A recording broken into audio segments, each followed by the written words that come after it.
जी प्यारियो, सुखी बाट जी और पंजाब भवन सरी कैनेडा की हाल है? ठीक ठाक हो?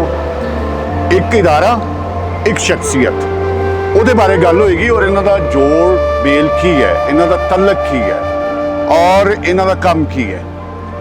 उस तो पहले मैं एक शेर सुनाना चाहांगा कि घर घर जमदियां चिड़ियां, घर घर जमदे कां, विरले विरले जमदे हंस जिन्हां दा नां। सुखी बाट जी एक इंतहाई ना थकन वाले, हिम्मत वाले, जज्बे वाले, आरी और पंजाब, पंजाबी, पंजाबियत दे आशिक। पंजाब भवन एक सुपना जिहड़ा कि पूरा किया जागदियां अखां और मेहनत दे नाल सुखी बाट जी ने। तकरीबन इस इदारे नूं 8 साल तो ज़्यादा हो गए ने और इहदे पिछे की मकसद सी?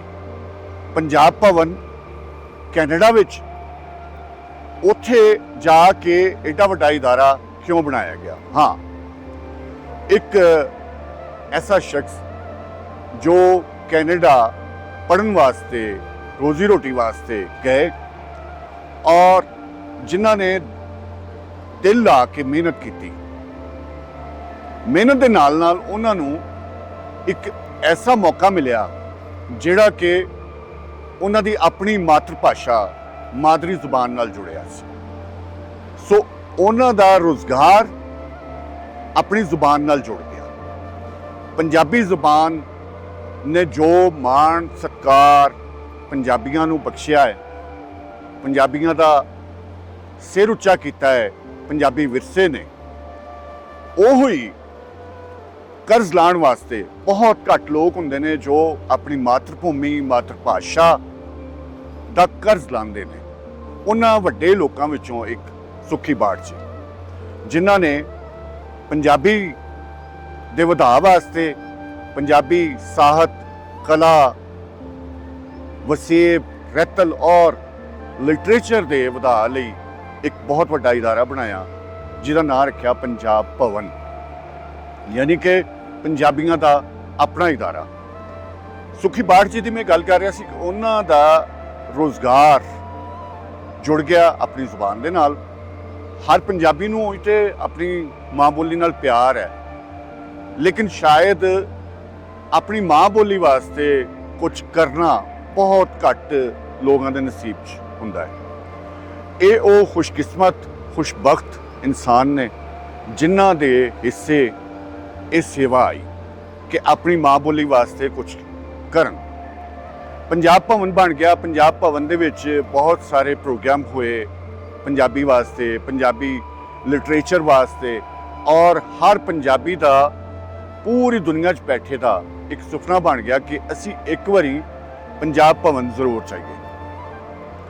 सुखी बाट जी बुनियादी तौर पर बिजनेसमैन ने और बिजनेसमैन दियां अपनियां तरजीहात हुंदियां ने, अपने उन्हां दे मामलात हुंदे ने कि कित्थों उन्हां नूं फायदा हुंदा है, किस तरह हुंदा है और उहदे वास्ते काम करिए। लेकिन सुखी बाट जी ने अपने वल्लों जो कुछ किया अपनी मादरी जुबान वास्ते, वो सिर्फ और सिर्फ लाण वाला काम है।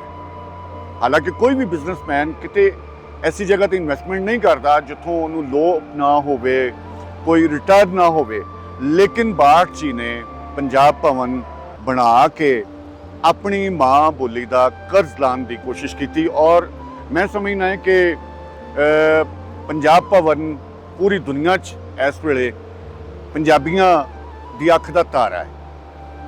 सुखी बाट जी ने बहुत सारिया कॉन्फ्रेंसिस करवाइया, इंटरनेशनल कॉन्फ्रेंस करवाइया और बहुत उच्चे पद्धर दियां, और जेड़े प्राहुणे उन्हां कोल गए सरी विच उन्हां नूं बहुत मान सत्कार दिता। उहदे नाल नाल हुण उन्होंने शुरू किया है नवीं कलमा नवीं उड़ान, जिहदा ताल्लुक डायरैक्ट पंजाबी बच्चों नाल है, बाल साहित नाल है।